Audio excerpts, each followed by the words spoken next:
Welcome to Today in the Archive for February 22nd.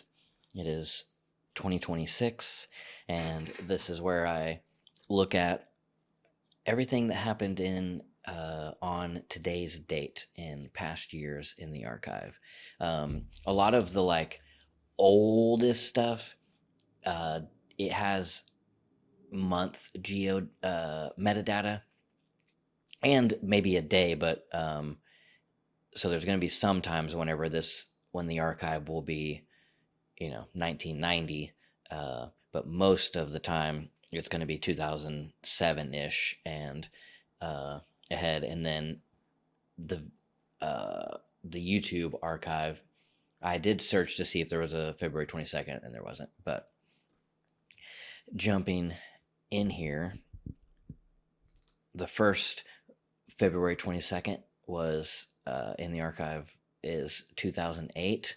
And this must have been at the same C3 conference as yesterday. And this is with Pastor Stephen Furtick, who him and his bleached blonde hair of the 2008 era, with his hat, his affliction-esque shirt, which everybody had to wear. I mean, look at this guy in the background. That was a pastor staple. And I'm in my V-neck era. There was an era of my life that I did not own a crew neck. There was not in my closet, not a single crew neck. I was committed to the V-neck life. And they got deeper and deeper over the time to where the meme fit me, that the V-neck was so.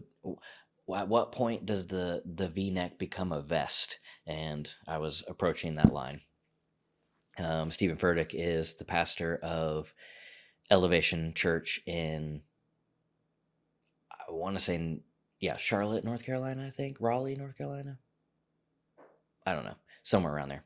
But ended up around this time, was like the fastest growing church in America. And basically he's a mega church pastor. I believe he has remained scandal free from what I know. From 2008 we go to 2011. This would have been the Craigslist trading era. So I'm taking photos of this to, I don't even remember having this thing. Looks like it's a MP3 player or Palm Pilot, since it has photos, videos, audiobook, voice notes. So it's a little more than an MP3 player. A Memorex knockoff iPod Touch situation going on.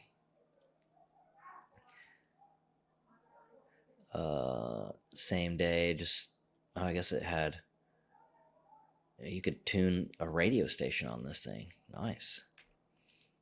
There it is, compared to the iPhone of the day. That's a iPhone 4, looks like, which was probably the greatest, the best designed, the best industrial design of the iPhone was the 4. Apple has essentially gone back to that in the most recent years. This is the 17 Pro, and if it didn't have the camera bump island, then we're pretty similar. You still got some rounded edges and sides that you can't stand it up like you could the 4. But let's see. Now we're cut to 2018. Man, February 22nd doesn't have a lot of photos in the early days. If you're a small YouTuber, I want to know why you're trying to grow. Why do you make your videos, and why does growing an audience on YouTube matter to you? Please give honest answers. I'll start. I got on YouTube because I wasn't going to get to teach traditional class. And then John Hill, who February 2018, yeah, we're friends. So I'm friends with John Hill at this point. The attention from a lot of people compensates for the feeling of abandonment I grew up with. The idea of making more money compensates for being seen as a charity case growing up. YouTube was the first funnel for both. A screenshot of that because of the vulnerable truth of that is, I believe, why that was screenshotted. Focus, work. Don't know why those are in there or what those were for, I suppose. Focus, work, focus, work. Ultraviolet Live, we had this the run through sheet of Ultraviolet Live in yesterday's archive. So this was a multi-day event, or yesterday was set up and today's the actual event, which I got to run the PTZs, which pan tilt zoom is what that stands for, and that's what that is in front of me. That controls the robot cameras that we have out in the audience. And we got there on the left, these are all the recorders. This is whenever I learned the language and the method of recording program, is what this top one is. You can see the that's what's showing here is like what is actually live is program.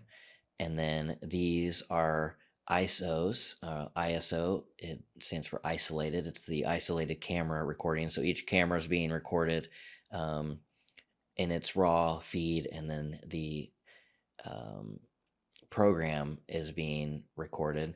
And then sometimes you would also, some productions, I suppose it's like, depends on what the workflow is they will do a dirty program record and a clean program record. And a dirty program is literally everything that is being broadcast with all the lower thirds and graphics and all of that is the dirty program. And then the clean program is none of the graphics, but all of the cameras being cut. So you still have instead of just like, camera one being recorded straight through, and that's all that this is, it's all the camera angles being cut, but none of the graphics on top of it. So I learned in 2018 at NYU. That's whenever I learned all of these things. Run through for tonight's shoot.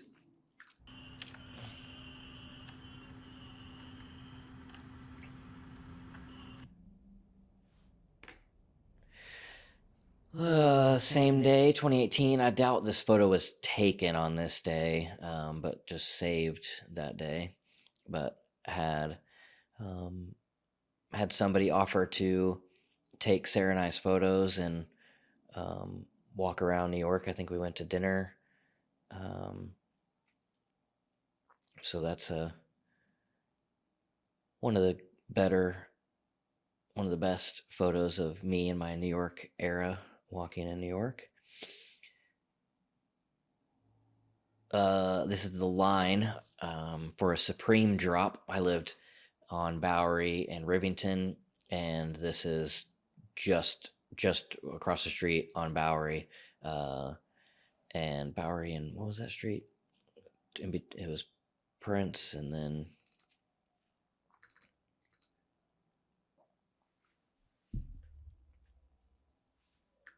this is my apartment here, and then Prince, Spring. Yeah, that's right. I don't know why I forgot that. Yep, Spring and Prince was walking those streets all the time, every day, but Supreme right there on the corner in an old bank. Whenever I lived there, it actually became Supreme. It was a few different things before Supreme took over. That's the, oh, come on. It's the line. There's the exterior. I'm trying to read some what that bank is.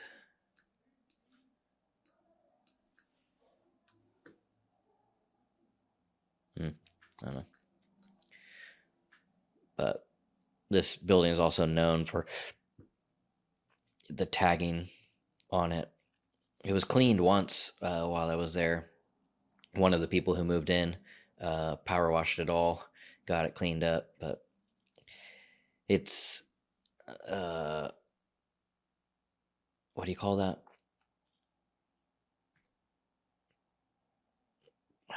Fruitless is the word that came, but it's not. That wasn't the word that I was looking for. Yeah, I can't think of it. All right. So February 22nd, 2019, February 22nd, 2020. Now we are in Portland, and Sarah and I had our long running tradition of going to Starbucks in the morning and having coffee, conversation, reading. And this was just before we were about to move back to Oklahoma. Yeah, that's her and her spiciness. And the why do you always take photos of me? Quit taking photos of me. Looks like we're walking around Portland. This was a nice just colored wall to take photos on. I'm sure she's carrying her books. She always had a. Oh, I guess we didn't take pictures of the books. This did make me think, though. This was awesome. Ideas City, Ideas City, New York is where we got this tote bag. They did a tour, and New York was one of the cities, and 100 actions for the future city, and that's where the tote bag came from. And they held the event so Supreme was on one side of our apartment. The other side was Sarah D. something Park. It's not Roosevelt.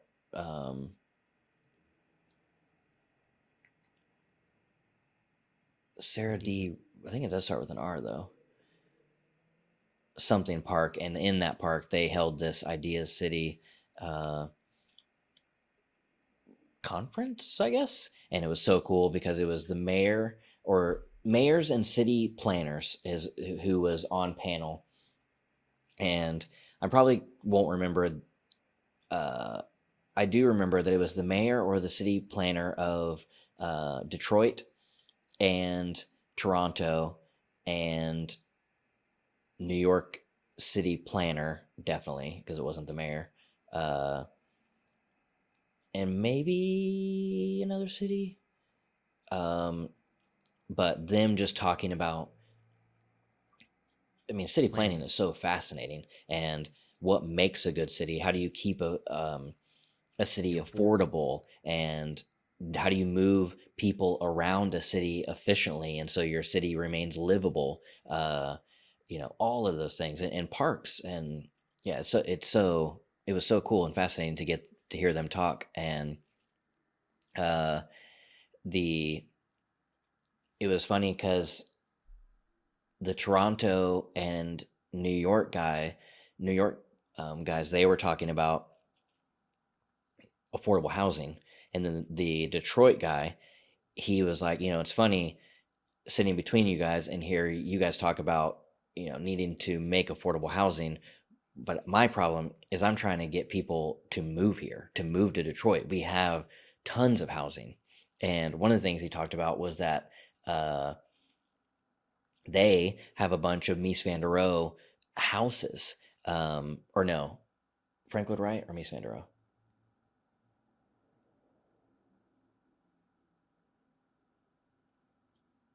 I, I'm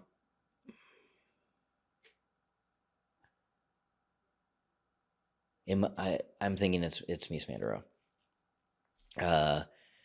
They like you could get a famous architect's house, like somebody who I literally know their name, and they're known for their beautiful, intentional architecture. And you could move to Detroit and buy one of their houses uh, for like way less than $1 million. I mean, it's like $700,000 or whatever it is, and I can't afford it, but it's like that's a um, way more affordable.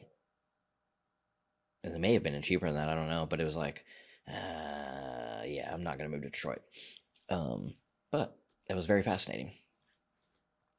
Still walking around Portland. Looks like this was around the Strand. No, Strand is in New York. This what's the one in Portland? Um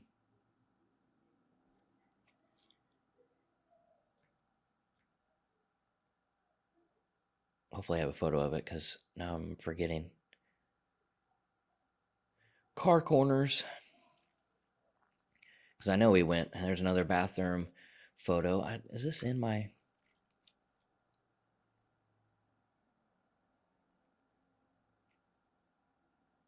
It's not in restrooms. Hmm. Oh yeah. This super deluxe burger, so good. This was like a Portland McDonald's type situation. It's like a local In and Out McDonald's called Super Deluxe, and we were vegans at the time, and they had this. They had a really good vegan burger, and uh, had my nails matching my glasses. Um, that's what Portland will do to you. Make your nails blue. Did I start doing that in Portland or New York? I think it was probably Portland. The Yeah, Super Deluxe, so good. Just taking some.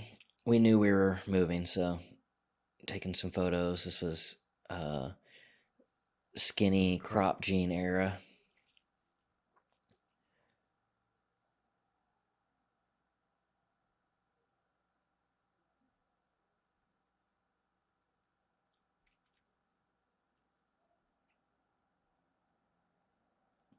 What is the Portland bookstore? The famous one. Forgot. Still just walking around taking photos, exploring the city before we move. That was a cool wall. Royal Palm Hotel with uh, some patina and a palm tree with its own patina. Chinatown, Portland. This was a very cool, like little garden situation. Not, I mean, the one she's standing in front of is also cool, but the one inside of there, uh, we actually couldn't go inside, but we looked through those windows.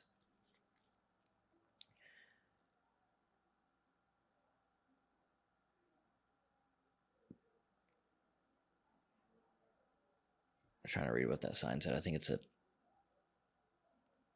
Toyota ad, potentially. The trolley tram in Portland was cool.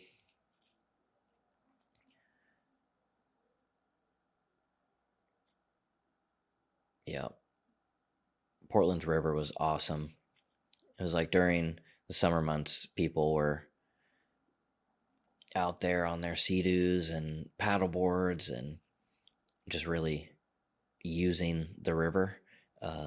It's their lake situation, and like they lived the lake life on the river, and we could just walk 8 blocks or something from our apartment, and there was this little beach area, and we could sit there and be on the beach and watch people do the water sports.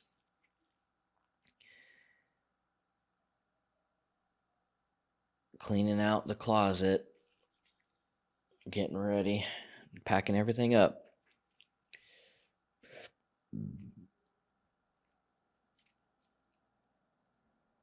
Did I take a photo of this to sell it? I'm pretty sure that's the one that I still own. because I don't think I bought another one whenever we moved here. Uh, yeah, I'm almost positive I brought. Yeah, I definitely brought that with us. I don't know why I was taking a photo of it. Um, February 22nd, 2021. All right, so we skipped a year, and I uh, took a photo of this poem who I don't know who's by. It's probably Mary Oliver would be my best guess, but Singing Everything. Oh, actually, I bet this could be Joy Harjo. Singing Everything. Once there were songs for everything, songs for planting, for growing, for harvesting, for eating, getting drunk, falling asleep, for sunshine, birth, mid-break, and war, for death. Those are the heaviest songs, and they have to be pried from the earth with shovels of grief. Now all we hear are falling in love songs and falling apart after falling in love songs. The earth is leaning sideways, and a song is emerging from the floods and fires. Urgent tendrils lift towards the sun. You must be friends with silence to hear. The songs of the guardians of silence are the most powerful. They are the most rare. Yeah, that's going to be Joe Harjo. February 22nd, 2022. Yeah, so 21. This is just after Sarah asked for divorce. This is a year after, and taken Felt Cute Might Delete Later light, with these green eyes showing up. Also, my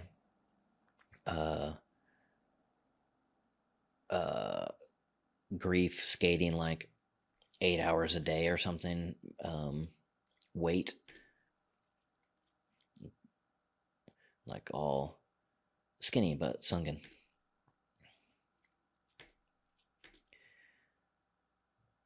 Felt cute, felt cute, felt cute. There is the painting inside of the Schaefer's apartment, so where it wound up living. I talked about this in a previous Today in the Archive, and also in the archive, because was reminded, because I saw one of the videos of me painting this, I went through and found all the video I have of me painting this and compiled it and uploaded it for 1 hour and 18 minutes of me being genuine to myself in that moment, dancing and trying to experiment with translating the natural way that my body moves through music into painting. And that was one of them. Just a screenshot that honestly needs to be deleted because I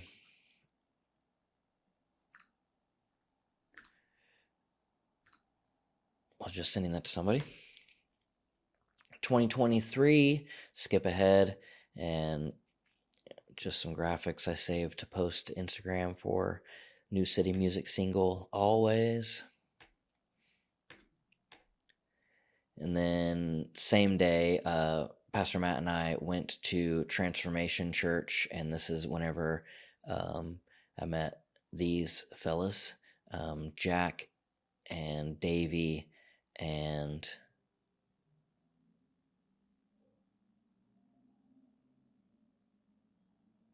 I forget his name, but he runs the Selah clothing company. This was a very cool space that in the building that they office out of and own, they found like back in some, keep opening doors, wound up in this totally unfinished industrial room that just looks so sick. That's, inside of their building and they have access to. They filmed this interview of Matt with tens of thousands of dollars worth of gear, all Sony FX30 or FX3s, and I forget what the bigger ones are called. Boop.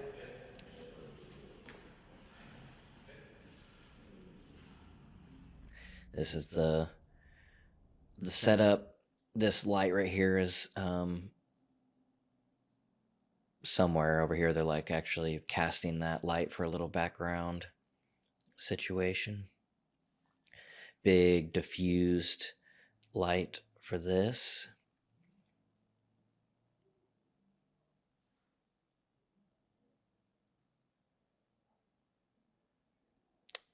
Cody Applegate, I think is his name. Pretty sure on that one.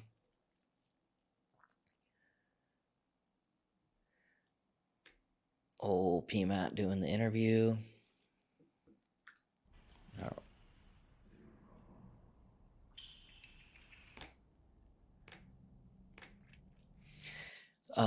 Same day. This was making this for youth. This must have been a Wednesday. Making, yeah, just, oh, that was when the drums were on this side before we even had a Shield 2023.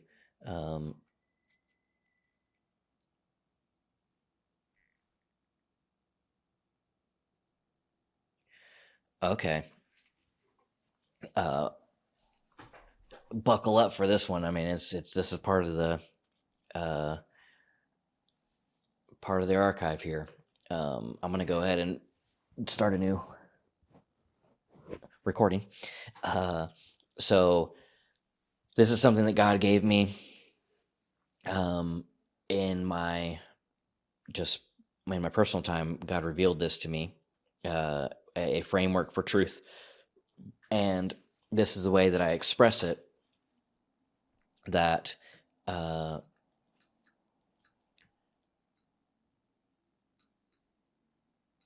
so in life, I think that there are 4 types of truth.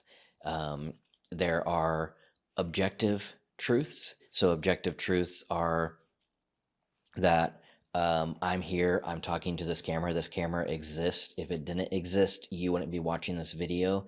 And it collects a series of ones and zeros into digital data that is able to be read by microprocessors that translate those ones and zeros back into video and audio that I uploaded to a large computer that is housed somewhere in the United States, and that is now hosting these ones and zeros, and are being played back if you are watching this. In this present reality, me right now, none of that is true, because it is live right now. The objective truth is that I am sitting here, a human being, and the collection of atoms that I am stop the atoms hit the other atoms, and my hands hit each other. This is the truth, the objective truth.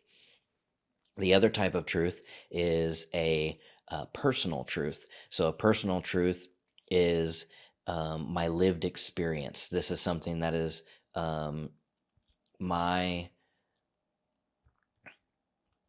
Let me think of the best way to talk. I'm going to move to cultural truth first, and hopefully all the language for personal comes. So cultural and political truths, these are things that ultimately they're true, but they're only true because we have a collective agreement in our culture that these things are true. And the best example of this is money. Money only holds value because we all collectively agree it holds value, and we're no longer on the gold standard. But when we were, and it was even whenever it was literally just gold, and every single coin was its actual weight's worth of gold. Gold is a useless metal, and it is only valuable for its beauty. But its beauty But beauty isn't a truth unless it's agreed upon, that it's a collective agreement that gold is beautiful and valuable. And so we agree that I can give you $5 worth of gold, and you will give me bread and milk and sugar and eggs, because I believe that I can take this $5 worth of gold and go exchange it myself for uh, some new sheets for my bed.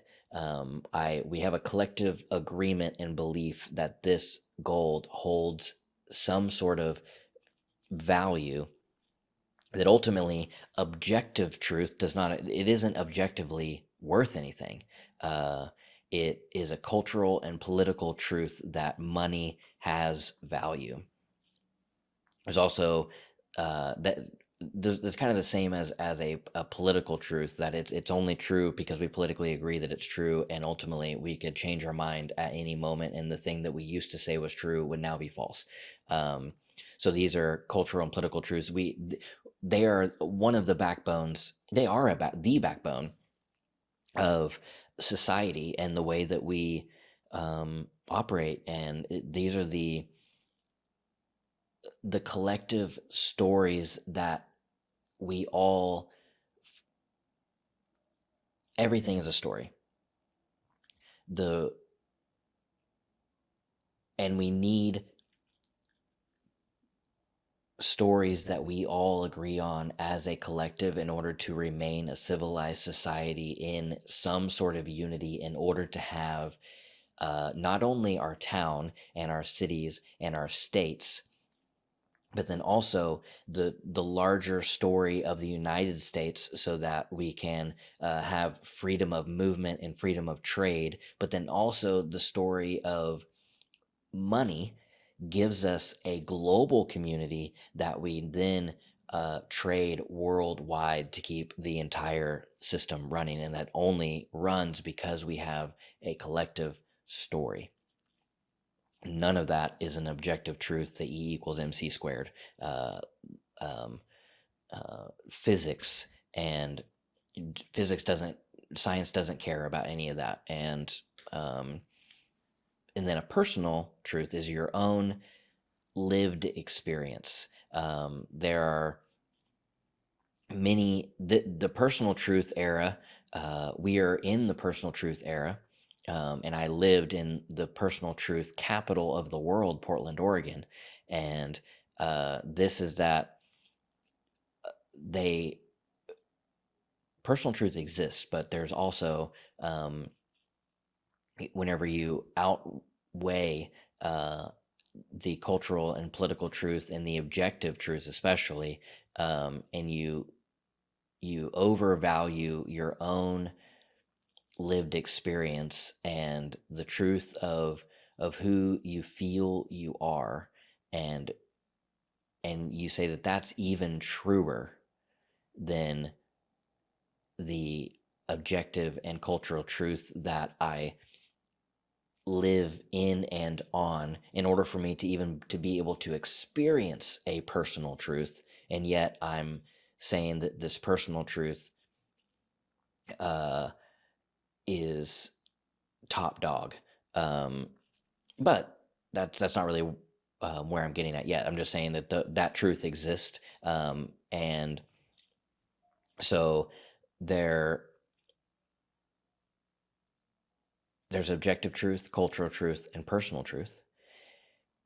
And then surrounding all of that is symbolic truth. And this is the truth that is truer than true. It is the meaning of it all. And uh, this is scripture, essentially. Uh, and it is the great mythology, the the the stories of the cultural and political truth that hold us all together and pointed towards something. These only exist because of the grand symbolic truth that has been passed down for 70,000 years of oral tradition, and then into written tradition, and then into our lived personal truth, our lived personal experiences, that we now, um, everything that you may know, you may know or not know the mythology of the past, but the mythology of the past built everything that is now. And so even if you don't know it, you are living it out. And the the symbolic truth holds, it is above and surrounds and holds all things together. And then um, if so truth ultimately is that which corresponds to reality, and reality is holding all of these things in equal tandem and weight, and giving symbolic truth its due order of being the ultimate, that you live in reality. If you lean, if you overvalue personal truth, you do not live in reality. You live in your own reality. If you overvalue cultural or a political truth, same thing. You don't live in true reality. You live in a echo chamber or a bubble, and that. I'm not quite sure how to help you with that. And yeah, you just live. That is where you get MAGA and other extremism. Um, if you if you just say that reality is only objective truth, then dang it, the SD card is full. If you outweigh objective truth and you say that this is the ultimate truth or the only truth, then there's lots of ways you can go, but nihilism is one of the major ones. So the symbolic truth brings maps of purpose and meaning to reality. None of these things ultimately bring meaning. Cultural and political truths are small versions of meaning and purpose, but if you believe that they are, if you make money the ultimate meaning, then you are led to destruction. And the symbolic truth of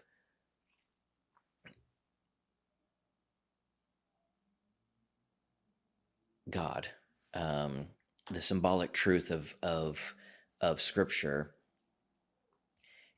it warns us against this, and mythology warns us against this.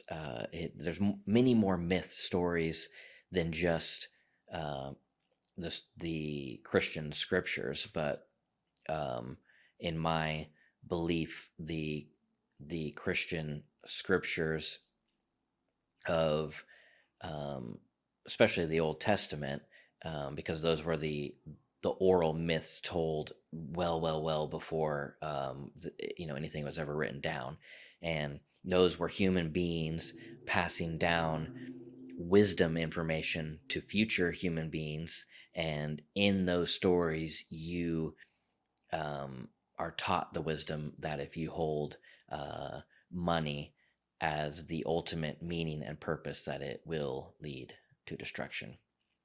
So symbolic truth brings maps of meaning, maps of purpose and meaning to reality.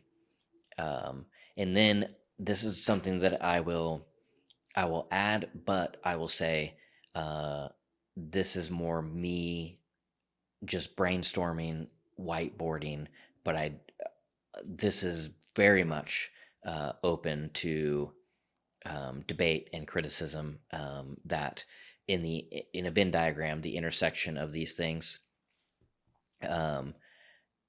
if you lean towards, there's the objective truth that of E equals MC squared.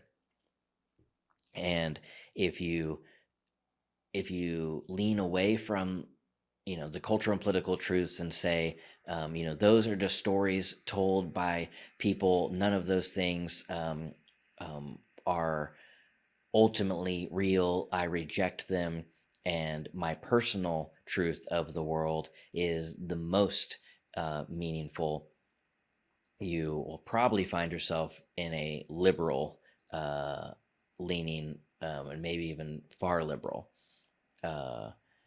Then on the other side, if you reject personal truth and you say, well, I don't care about what your lived experience is, I only care about the story of my culture and the political truth that I am operating in, and also E equals MC squared, that you'll find yourself on the conservative side. And then if you reject objective truth and you are just a, let's say, conspiracy theorist, and you reject objective truth and you just have your own personal truth and the cultural stories that you can manipulate and believe, or whatever, that you're going to find yourself in extremism of some kind, whether that's extreme, what we would consider extreme left or extreme right. You're going to, if you reject the objective truth of gravity and E equals MC squared, and the earth is round and or a globe, or a sphere, whatever you want to say, and you don't believe the evidence of science, then you're gonna find yourself in an extremist camp. That is those three, just my own kind of thoughts. I'm not. That's definitely more debatable than the rest. I do believe that this is nothing is beyond criticism or beyond discussion or debate. But whenever the reason I feel very confident in this, of the personal truth, cultural, political truth, and objective truth, are the three types of truth that are then ultimately given meaning and purpose by symbolic truth that holds all these together. And living in the present moment, the here and now, understanding that all these things exist, but not giving one more weight than the other, that you live in reality. That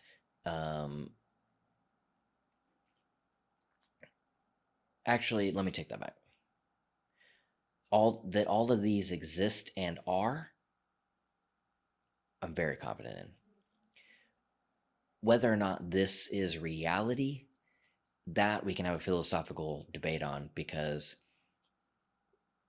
reality is a hard one, because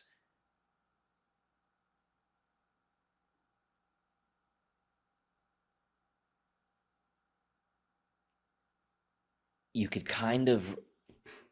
take the path that you don't even need personal truth for reality. A person doesn't even need to be here for reality to be here, because reality is happening, and it's possible that it's possible that us sentient beings with our own personal truth can't actually experience reality, because reality is filtered through the egoic mind of ourselves, and to experience anything, it's impossible for us to experience reality outside of ourselves. So your reality, if you're someone other than me watching this,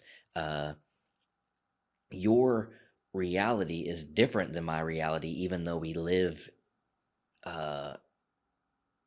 in the same objective truth, because you're looking through your lived experience and you can't escape from looking through your lived experience, you ultimately are not looking at my reality and I'm not looking at your reality, which means neither one of us are looking at reality, that it's possible that it's kind of a Schrodinger's cat situation where, um, the cat is both alive and dead until, we look at it, but ultimately that reality,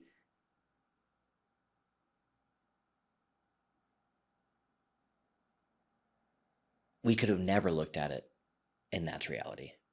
Uh, but we change reality by looking at it, because then it becomes, we are part of it. We're agential. And so, anyways, just getting on a rabbit hole. I do, the things that are filled into this diagram part. We could discuss, talk about, theorize, and this is my interpretation or best guess or some thoughts that I've had. But personal, cultural, objective truth and the symbolic truth that holds it all together, that I'm very confident in. And what's pretty awesome, that, well, it's both awesome and humbling, uh, is that, this was downloaded to me, in my self and my lived experience. These things, it just came into my mind, and I wrote it down. That I was like, okay, this is all coming together. But let me pull up.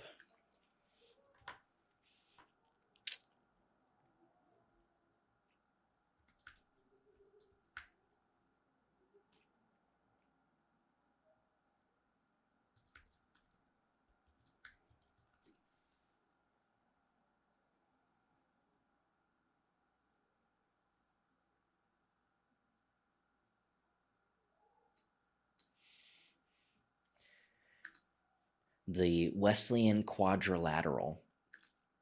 Uh, this was coined by scholar Albert Outler in the 1960s to describe the John Wesley's method. So John Wesley is the founder of the Methodist Church, and it is Methodist, right? I'm almost positive. Could be Presbyterian, but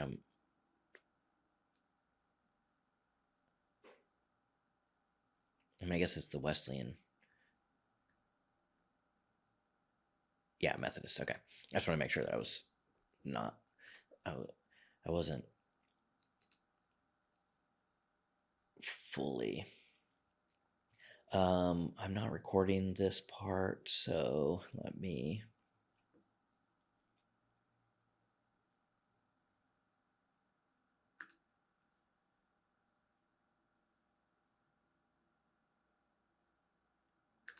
It's not a very high quality image, but add it to photos here. Wow, that's really pixelated, but oh well, I'm just gonna go with it. So this is the Wesleyan quadrilateral from the 1960s. The founder of the Methodist Church, this is the way that he explained things in the world. And we have experience, tradition, reason, scripture, and reason is objective truth, E equals MC squared. Tradition is cultural and political truth, and experience is your personal truth. And scripture is the symbolic truth that brings meaning to it all. And so that, whenever I let me see here. Come on, dude.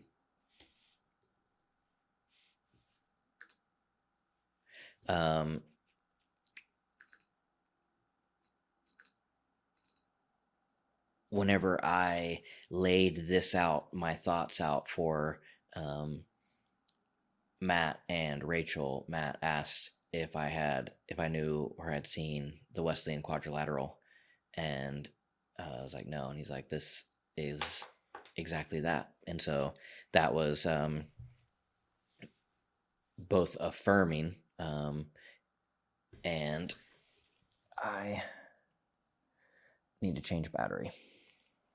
1 second. Okay. So that was both affirming and humbling of, yes, look how the Spirit works, speaking these things and giving you this framework for truth. But that framework for truth exactly aligns with Wesleyan, who received this. What is that? 60, so 40, 60 years before me, 60 plus years before me, and already, established. But that is my framework for truth. Didn't think I was going to be getting into that doing in the archive, but here we are. Looks like same day got some new Blackmagic studio cameras to give 2 new angles for our Sunday live stream. Old soundboard, probably taking a photo of it to give it away. Took a photo of this in 2025 because I was thinking about, this was inspiration for maybe the City Youth game room, of like how maybe doing this kind of scheme where it's full wall to wall, but it's not insane, just doing a 2-tone, and the walls are already painted this kind of darker gray white situation. So we would kind of do the inverse of this and paint white on top of it to do all of these things, which still may do. February 22nd, 2025, hanging out with old Tiffany Bruner. Looks like we're probably, at what is it? Oh, what's that place called? Dave and Buster's, playing darts. This is probably me in the recap. Can we get a smooth video or no? Guess not.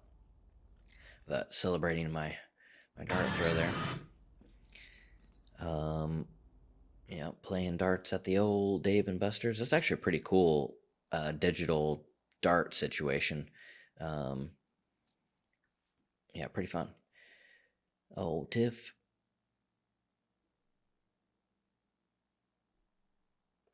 And then that night, it looks like we're at Heirloom. They got this new turntable situation. Very, very nice setup. And very nice build out to host it all. Yeah, very cool. John